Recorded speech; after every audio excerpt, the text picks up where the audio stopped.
Hello friends. ഈ വീഡിയോയിൽ നമ്മൾ എസ്റ്റിമേഷൻ ആൻഡ് വാല്യുവേഷൻ എന്ന സബ്ജക്റ്റിലെ എസ്റ്റിമേറ്റ് എന്ന ടോപ്പിക്കിനെ കുറിച്ചാണ് ഡിസ്കസ് ചെയ്യുന്നത്. ടൈപ്സ് ഓഫ് എസ്റ്റിമേറ്റ്സ് ഏതൊക്കെയാണ്, അതേപോലെ ഒരു എസ്റ്റിമേറ്റ് പ്രിപ്പയർ ചെയ്യാനായിട്ട് ആവശ്യമായ കാര്യങ്ങൾ എന്തൊക്കെയാണ്, ഈ ഒരു ടോപ്പിക്കിൽ വരുന്ന കുറച്ച് ഇമ്പോർട്ടൻറ്റ് ടെക്നിക്കൽ ടേംസ് ഇതൊക്കെയാണ് നമ്മൾ ഈ ഒരു വീഡിയോയിൽ കവർ ചെയ്യുന്നത്. അപ്പോൾ ആദ്യം തന്നെ എന്താണ് ഒരു എസ്റ്റിമേറ്റ്? ഒരു ബിൽഡിംഗ് പ്രോജക്റ്റ് നമ്മൾ കൺസിഡർ ചെയ്യുന്ന നേരം അവിടെ ചിലവാകുന്ന അമൗണ്ട് എന്തൊക്കെയാണ്, നമുക്ക് ആവശ്യമായി വരുന്ന മെറ്റീരിയൽസ്, അതേപോലെ ലാൻഡിൻ്റെ കോസ്റ്റ്, ലേബർ ചാർജസ്, ഇങ്ങനെ ആ ഒരു ടോട്ടൽ പ്രോജക്റ്റിന് ആദ്യം തൊട്ട് അവസാനം വരെ നമുക്ക് വേണ്ടി വരുന്ന ചിലവുകൾ ഇവയെല്ലാം കാൽക്കുലേറ്റ് ചെയ്യുക, മെറ്റീരിയൽസിൻ്റെ ക്വാണ്ടിറ്റി കാൽക്കുലേറ്റ് ചെയ്യുക. ഇതിനെല്ലാമാണ് നമ്മൾ എസ്റ്റിമേറ്റ് കൊണ്ട് ഉദ്ദേശിക്കുന്നത്. An art of calculating or computing the various items of work or project to find out its approximate cost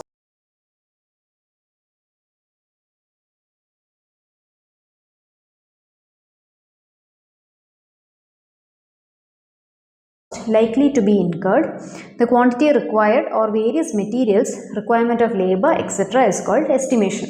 അതായത് മൊത്തത്തിൽ ചിലവാകുന്ന കോസ്റ്റ് എത്രയാണ്, നമുക്ക് ആവശ്യമായി വരുന്ന മെറ്റീരിയൽസ് എന്തൊക്കെയാണ്, ലേബർ ചാർജസ് എത്ര വരും, അപ്പോൾ ഇതെല്ലാം കമ്പ്യൂട്ട് ചെയ്യുന്ന ആ ഒരു പ്രോസസ്സിനെയാണ് നമ്മൾ എസ്റ്റിമേഷൻ എന്ന് വിളിക്കുന്നത്. ഇനി ഒരു എസ്റ്റിമേറ്റ് പ്രിപ്പയർ ചെയ്യാൻ നമുക്ക് എന്തൊക്കെ ഡേറ്റയാണ് വേണ്ടത്? ആദ്യം തന്നെ ഡ്രോയിങ്സ് വേണം. നമ്മൾ കൺസ്ട്രക്ട് ചെയ്യാൻ ഉദ്ദേശിക്കുന്ന പ്രോജക്റ്റിൻ്റെ ഡീറ്റെയിൽഡ് ആയിട്ടുള്ള ഡ്രോയിങ്സ് വേണം. പ്ലാന്, സെക്ഷണൽ വ്യൂസ്, അതേപോലെ ലൊക്കേഷൻ മാപ്പ്, അങ്ങനത്തെ ഡ്രോയിങ്സിൻ്റെ എല്ലാം ബേസിസിലായിരിക്കും നമ്മൾ ഈ മെറ്റീരിയൽസൊക്കെ കാൽക്കുലേറ്റ് ചെയ്യുന്നത്. അപ്പോൾ അതുകൊണ്ട് തന്നെ ഡ്രോയിങ്സ് വേണം നമുക്ക് ആദ്യം ഈ ഒരു എസ്റ്റിമേറ്റ് പ്രിപ്പയർ ചെയ്യാൻ നമുക്ക് ആവശ്യം വരുന്നത്.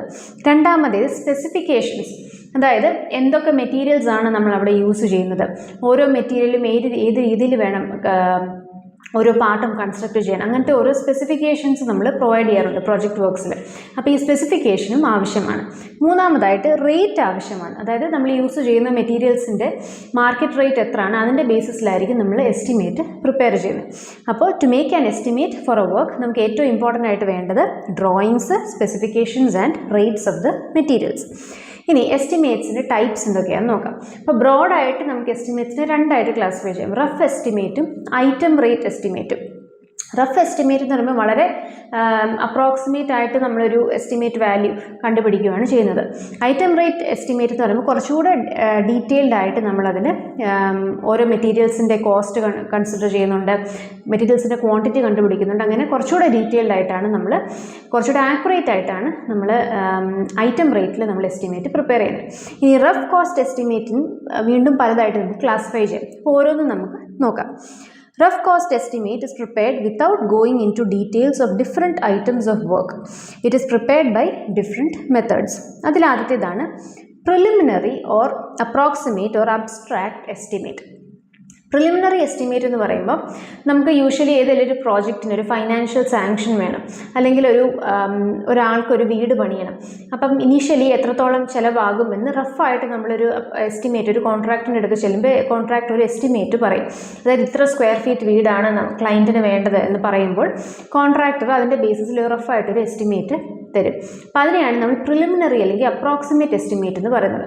അവിടെ ഡീറ്റെയിൽ ആയിട്ട് നമ്മൾ ഏത് മെറ്റീരിയലാണ് യൂസ് ചെയ്യുന്നത്, അല്ലെങ്കിൽ എത്രത്തോളം കോസ്റ്റ് നമുക്ക് ഈ പ്രോജക്റ്റ് നടക്കും തോറും മെറ്റീരിയൽസിൻ്റെ കോസ്റ്റിലൊക്കെ ചേഞ്ചസ് വരാം. അപ്പോൾ അതൊന്നും കൺസിഡർ ചെയ്ത് റഫായിട്ടൊരു വാല്യൂ ഇനീഷ്യലി പ്രിപ്പയർ ചെയ്യുന്നതിനെയാണ് നമ്മൾ അപ്രോക്സിമേറ്റ് അല്ലെങ്കിൽ പ്രിലിമിനറി എസ്റ്റിമേറ്റ് എന്ന് വിളിക്കുന്നത്. Preliminary or approximate or abstract estimate is required for preliminary studies on various aspects of a work or a project to decide the financial position and policy for administrative sanction by the competent administrative authority. This estimate is prepared showing separately the approximate cost of all important items of work like cost of land, cost of each building, cost of roads, water supply, electrification, etc. ഇപ്പോൾ നമ്മളൊരു government പ്രോജക്റ്റിൻ്റെ case പറയുവാണ്. ഇപ്പോൾ example ഒരു dam construct ചെയ്യണം.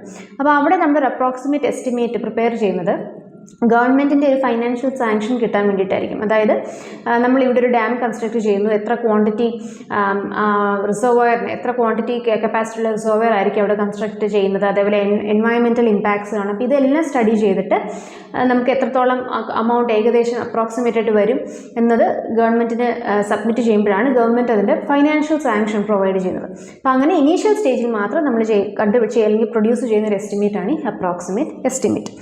അടുത്തത് plinth area estimate for buildings. അപ്പം നമ്മൾ ബിൽഡിങ്സിൻ്റെ plinth ഏരിയയെക്കുറിച്ച് നമ്മൾ നേരത്തെ ക്ലാസ്സസിലൊക്കെ ഡിസ്കസ് ചെയ്യുന്നുണ്ട്. ഈ ക്ലാസ്സിൽ നമ്മൾ പിന്നീട് താഴോട്ട് ഡീറ്റെയിൽ ആയിട്ട് പ്ലിന്ത് ഏരിയയെക്കുറിച്ച് ഡിസ്കസ് ചെയ്യുന്നുണ്ട്. ഇപ്പോൾ ഒരു ബിൽഡിങ്ങിൻ്റെ പ്ലിന്ത് ഏരിയ എസ്റ്റിമേറ്റ് എന്ന് പറയുമ്പോൾ ഈ ടോട്ടൽ പ്ലിന്ത് ഏരിയ എത്ര ഉണ്ടോ അതിൻ്റെ ബേസിസിലാണ് നമ്മൾ എസ്റ്റിമേറ്റ് പ്രിപ്പയർ ചെയ്യുന്നത്. അപ്പം നമ്മൾ ഒരു ബിൽഡിംഗ് കൺസ്ട്രക്ട് ചെയ്യാൻ ഉദ്ദേശിക്കുന്ന ഏരിയയിൽ ന്യൂലി കൺസ്ട്രക്റ്റഡ് ആയിട്ട്, അതായത് അതേ സമയത്ത് തന്നെ അല്ലെങ്കിൽ കുറച്ച് മുന്നത്തെ ആ ഒരു ടൈം പീരീഡിൽ തന്നെ കൺസ്ട്രക്ട് ചെയ്തിട്ടുള്ള ഒരു ബിൽഡിങ്ങിൻ്റെ ഒരു റേറ്റ് വെച്ചിട്ട് ഏകദേശം നമ്മൾ പ്ലിന്ത് ഏരിയ റേറ്റ് കണ്ടുപിടിക്കുകയാണ് ചെയ്യുന്നത്. The plinth area estimate is calculated by finding the plinth area of the building and multiplying it by the plinth area rate. അപ്പോൾ ആ ഒരു ടൈം പീരീഡിൽ തന്നെ അടുത്ത് ആ ഒരു ലൊക്കേഷനിൽ തന്നെ എവിടെയെങ്കിലും ഒരു പുതിയ ബിൽഡിംഗ് കൺസ്ട്രക്ട് ചെയ്യുന്നുണ്ടെങ്കിൽ അതിൻ്റെ ഒരു റേറ്റ് വെച്ചിട്ട് പ്ലിന്ത് ഏരിയ റേറ്റ് കണ്ടുപിടിച്ചിട്ട് അത് നമുക്ക് ഈ കൺസ്ട്രക്ട് ചെയ്യാൻ ഉദ്ദേശിക്കുന്ന ബിൽഡിങ്ങിൻ്റെ പ്ലിന്ത് ഏരിയ ആയിട്ട് മൾട്ടിപ്ലൈ ചെയ്യുന്നേരം നമുക്ക് ഒരു approximate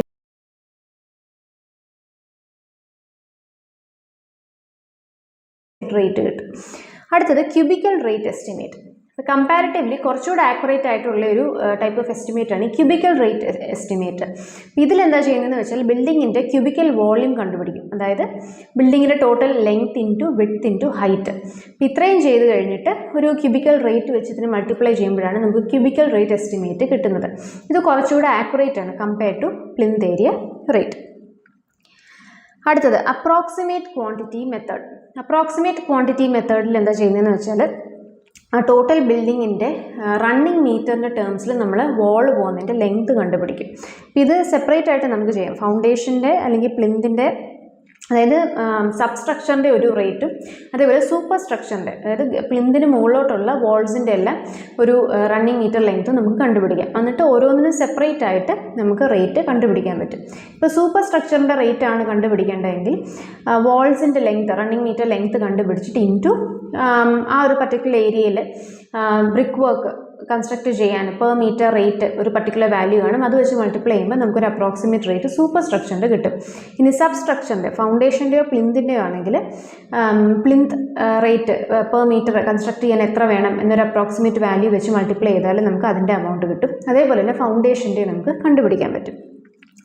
In this method, approximate total length of walls is found in running meter, and this total length is multiplied by the rate per running meter of wall, gives a fairly accurate cost. ഇനി ഇതിൻ്റെ രണ്ട് parts ആയിട്ട് നമുക്ക് divide ചെയ്യാമെന്ന് പറഞ്ഞു. Foundation including plinth.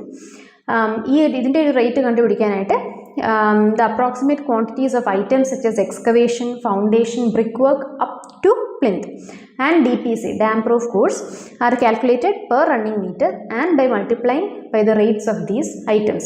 ഇപ്പോൾ plinth വരെയുള്ള നമുക്ക് വേണ്ടി വരുന്ന എക്സ്കവേഷന്, അതേപോലെ DPC, ഡാം പ്രൂഫ് കോഴ്സ് കൊടുക്കാനുള്ള റേറ്റ്, ഇതെല്ലാം കൂടെ കൂട്ടിയിട്ട് അപ്രോക്സിമേറ്റ് ഒരു വാല്യൂ കാണും പെർ മീറ്റർ എത്ര കോസ്റ്റ് ആവും എന്നുള്ളത്. അത് ഇൻറ്റു ഈ റണ്ണിങ് മീറ്റർ ലെങ്ത് മൾട്ടിപ്ലൈ ചെയ്താൽ നമുക്ക് അതിൻ്റെ റേറ്റ് കിട്ടും. ഇതേപോലെ തന്നെ സൂപ്പർ സ്ട്രക്ചറിൻ്റെ നമുക്ക് ചെയ്യാം. The price or rate per running meter is determined from the approximate quantities of brickwork, woodwork, roof, floor finishing, etc. ഇതിനെ വാളിൻ്റെ റണ്ണിങ് മീറ്റർ ലെങ്ത് വെച്ച് മൾട്ടിപ്ലൈ ചെയ്യുവാണെങ്കിൽ സൂപ്പർ സ്ട്രക്ചറിൻ്റെ റേറ്റ് നമുക്ക് കണ്ടുപിടിക്കാം. അടുത്തത് ഇനി കുറച്ചുകൂടെ ഡീറ്റെയിൽ ആയിട്ട് നമ്മൾ എസ്റ്റിമേറ്റ് പ്രിപ്പയർ ചെയ്യുവാണെങ്കിൽ വരുന്ന ഒരു കാറ്റഗറിയാണ് ഈ item rate estimate. For this estimate, the work is divided into different items of work and quantities under each item are taken out and then abstract of estimate cost is prepared at suitable rates. അതായത് ഇപ്പോൾ ഒരു example ഒരു building construct ചെയ്യാനാണെങ്കിൽ അവിടെ നമ്മൾ use ചെയ്യുന്ന materials ഓരോന്നിൻ്റെ quantity എത്ര വേണ്ടി വരും എന്നുള്ള ആദ്യമേ കണ്ടുപിടിച്ചിട്ട് അതിൻ്റെ റേറ്റ് വെച്ച് നമ്മൾ മൾട്ടിപ്ലൈ ചെയ്തിട്ടാണ് നമ്മളിവിടെ എസ്റ്റിമേറ്റ് പ്രിപ്പയർ ചെയ്യുന്നത്. ഇനി ഈ ഐറ്റം റേറ്റ് എസ്റ്റിമേറ്റിൽ തന്നെ ഏറ്റവും ഇമ്പോർട്ടൻ്റ് ആയിട്ട് വരുന്നതാണ് ഈ ഡീറ്റെയിൽഡ് എസ്റ്റിമേറ്റ് എന്നുള്ള ടേം. ഇത് വളരെ ഇമ്പോർട്ടൻ്റ് ആണ്. നമ്മളൊരു ബിൽഡിംഗ് കൺസ്ട്രക്ഷൻ അല്ലെങ്കിൽ ഏതൊരു പ്രോജക്റ്റിൻ്റെ കൺസ്ട്രക്ഷൻ ആയാലും എല്ലാ മെറ്റീരിയൽസും എത്രത്തോളം യൂസ് ചെയ്യുന്നു ഡീറ്റെയിൽഡ് ആയിട്ട് എല്ലാം കൺസിഡർ ചെയ്ത് നമ്മൾ പ്രിപ്പയർ ചെയ്യുന്ന എസ്റ്റിമേറ്റിനെയാണ് ഡീറ്റെയിൽഡ് എസ്റ്റിമേറ്റ് എന്ന് വിളിക്കുന്നത്. അപ്പോൾ മോസ്റ്റ് ആക്യുറേറ്റ് എസ്റ്റിമേറ്റ് ഏതാണെന്ന് ചോദിക്കുവാണെങ്കിൽ it will always be the detailed estimate. Detailed estimate is an accurate estimate and consists of working out the quantities of each items of work and working the cost. Dimensions, length, breadth and height of each item are taken out correctly from the drawing and quantities of each item are calculated and അബ്സ്ട്രാക്റ്റിംഗ് and building are done.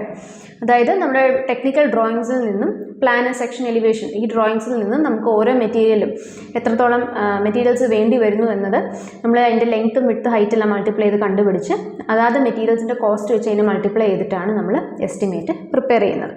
ഇനി detailed estimate usually prepare ചെയ്യുന്നത് നമുക്ക് സാങ്ഷൻസിനൊക്കെ വേണ്ടിയിട്ടാണ്. അതായത് ഒരു work start ചെയ്യുന്നതിന് മുന്നേ തന്നെ detailed estimate prepare ചെയ്ത് സാങ്ഷൻ കിട്ടിയതിന് ശേഷമാണ് അതിൻ്റെ ടെക്നിക്കൽ വർക്ക് സ്റ്റാർട്ട് ചെയ്യുന്നത്. ഇനിയും ഒരു ഡീറ്റെയിൽഡ് എസ്റ്റിമേറ്റിൽ എന്തൊക്കെ ഉണ്ടായിരിക്കണം?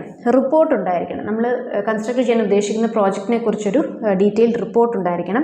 ജനറൽ സ്പെസിഫിക്കേഷൻസ്, ഡീറ്റെയിൽഡ് സ്പെസിഫിക്കേഷൻസ് ഉണ്ടായിരിക്കണം. അതായത് നമ്മൾ ഏതൊക്കെ മെറ്റീരിയൽസ് ആണ് യൂസ് ചെയ്യുന്നത്, ക്ലാസ് ഓഫ് വർക്ക് ഏതാണ്, അതായത് നമ്മൾ യൂസ് ചെയ്യുന്ന മെറ്റീരിയൽസിൻ്റെ ക്വാളിറ്റി, എങ്ങനത്തെ ക്വാളിറ്റി കൺട്രോൾ അവിടെ എൻഷുർ ചെയ്യണം, അങ്ങനത്തെ പല സ്പെസിഫിക്കേഷൻസ് ഡീറ്റെയിൽഡ് ആയിട്ട് തന്നെ അതിൽ പ്രൊവൈഡ് ചെയ്തിട്ടുണ്ടായിരിക്കണം.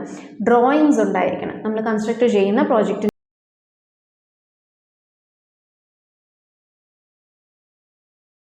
ഡ്രോയിങ്സ് ഉണ്ടായിരിക്കണം.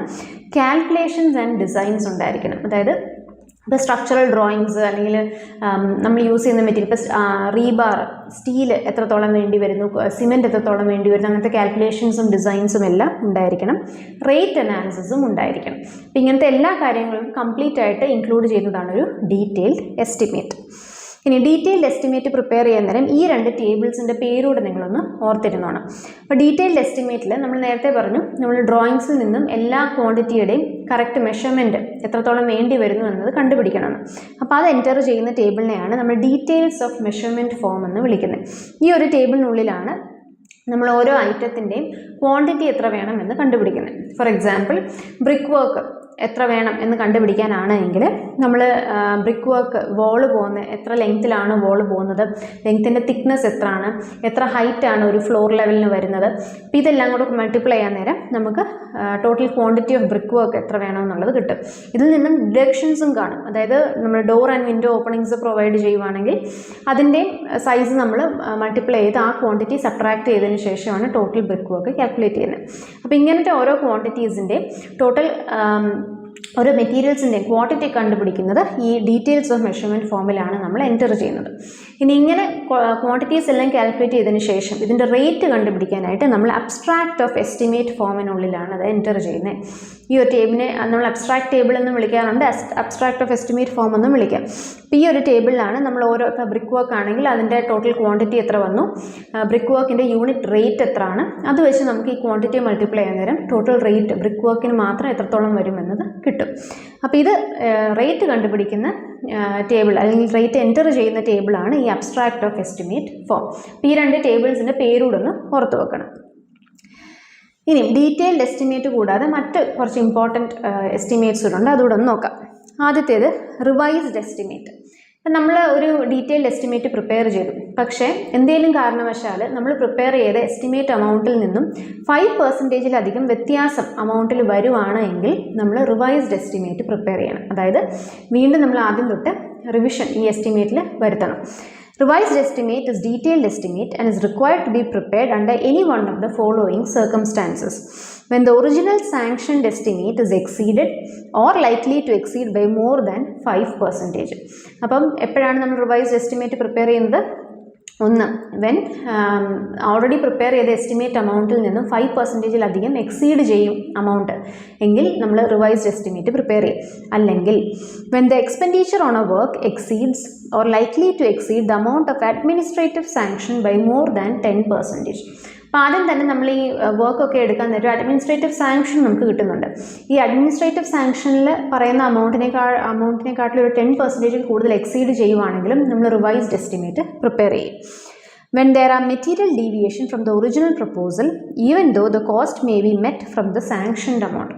ഇപ്പോൾ ഇനിഷ്യലി സാങ്ഷൻ ചെയ്ത അമൗണ്ടിൽ വർക്ക് നിൽക്കും, പക്ഷേ നമ്മൾ യൂസ് ചെയ്യുന്ന മെറ്റീരിയൽസിൽ വ്യത്യാസം ഉണ്ട് എങ്കിലും നമ്മൾ റിവൈസ്ഡ് എസ്റ്റിമേറ്റ് പ്രിപ്പയർ ചെയ്യും. അപ്പോൾ റിവൈസ്ഡ് എസ്റ്റിമേറ്റ് എപ്പോഴൊക്കെയാണ് പ്രിപ്പയർ ചെയ്യുന്നത് എന്നത് വളരെ ഇമ്പോർട്ടൻ്റ് ആണ്. ഒന്ന്, വെൻ ദ ഒറിജിനൽ എസ്റ്റിമേറ്റിനേക്കാളും 5%-ൽ കൂടുതൽ അമൗണ്ട് എക്സീഡ് ചെയ്യുന്നു എങ്കിൽ, അല്ലെങ്കിൽ അഡ്മിനിസ്ട്രേറ്റീവ് സാങ്ഷൻ കിട്ടിയ അമൗണ്ടിനേക്കാളും 10%-ൽ കൂടുതൽ എക്സീഡ് ചെയ്യുന്നു, അല്ലെങ്കിൽ മെറ്റീരിയൽ ഡീവിയേഷൻ ഉണ്ടെങ്കിൽ ആണ് നമ്മൾ റിവൈസ്ഡ് എസ്റ്റിമേറ്റ് പ്രിപ്പയർ ചെയ്യുന്നത്. അടുത്തത് സപ്ലിമെൻ്ററി എസ്റ്റിമേറ്റ്. സപ്ലിമെൻ്ററി എസ്റ്റിമേറ്റ് നമ്മൾ ചെയ്തുകൊണ്ടിരിക്കുന്ന വർക്കിൻ്റെ കൂടെ തന്നെ എന്തെങ്കിലും അഡീഷണൽ വർക്ക് വരുവാണ്. ഇപ്പോൾ ഫോർ എക്സാമ്പിൾ ഇനീഷ്യലി ഒരു 4 ബെഡ്റൂം ഒരു അല്ലെങ്കിൽ ഒരു 1000 സ്ക്വയർ ഫീറ്റ് ഒരു വീടായിരുന്നു കൺസ്ട്രക്ട് ചെയ്യാൻ ഉദ്ദേശിച്ചിരുന്നത്. പക്ഷേ കൺസ്ട്രക്ഷൻ്റെ ഇടയ്ക്ക് വെച്ച് നമുക്ക് അതിൻ്റെ കൂടെ അഡീഷണലി പുറത്തൊരു ഔട്ട് ഹൗസ് കൂടെ കൺസ്ട്രക്ട് ചെയ്യേണ്ടി വന്നു, അല്ലെങ്കിൽ പുറത്തോട്ടൊരു എക്സ്റ്റൻഷൻ വേണ്ടി വരുന്നു. അപ്പോൾ അങ്ങനെ അഡീഷണൽ വർക്ക്സ് എന്തെങ്കിലും വരുവാണെങ്കിലാണ് ആ അഡീഷണൽ വർക്കിന് വേണ്ടിയിട്ട് നമ്മളൊരു സപ്ലിമെൻ്ററി എസ്റ്റിമേറ്റൂടെ പ്രിപ്പയർ ചെയ്യും. Supplementary estimate is a detailed estimate and is prepared when additional works are required to supplement the original work or when further development is required during the progress of work. അടുത്തത് supplementary and revised estimate. ഇനി സപ്ലിമെൻ്ററിയുമാണ് റിവൈസ്ഡുമായിട്ട് വരുന്ന estimate prepare ചെയ്യുന്നത് എപ്പോഴാണ്?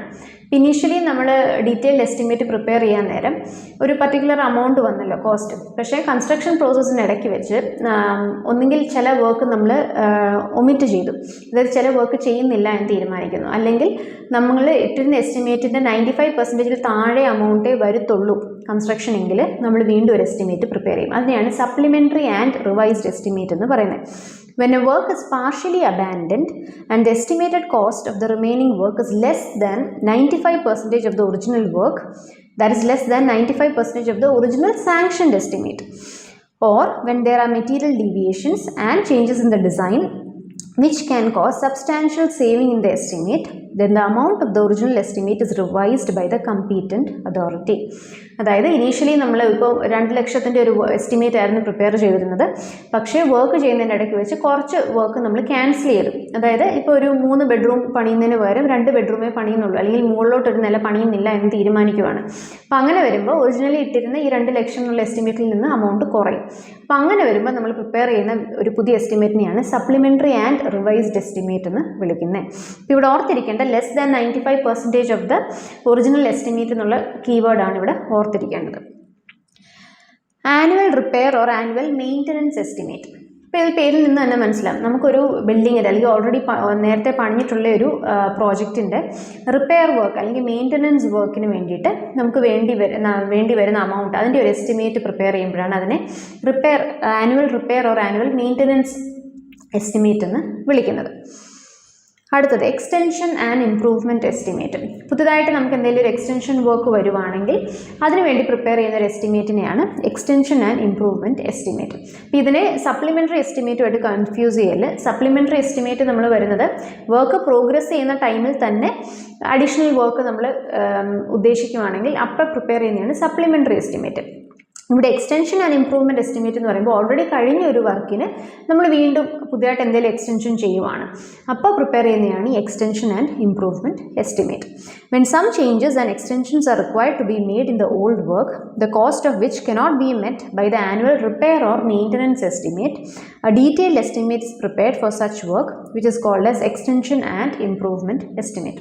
അപ്പോൾ നേരത്തെ പറഞ്ഞ annual repair അല്ലെങ്കിൽ maintenance എസ്റ്റിമേറ്റിനുള്ളിൽ നിൽക്കാത്ത അമൗണ്ട് ആണെങ്കിലാണ് നമ്മൾ ഈ separate extension and improvement estimate എന്ന് പറഞ്ഞ് പ്രത്യേക ഒരു എസ്റ്റിമേറ്റ് പ്രിപ്പയർ ചെയ്യുന്നത്.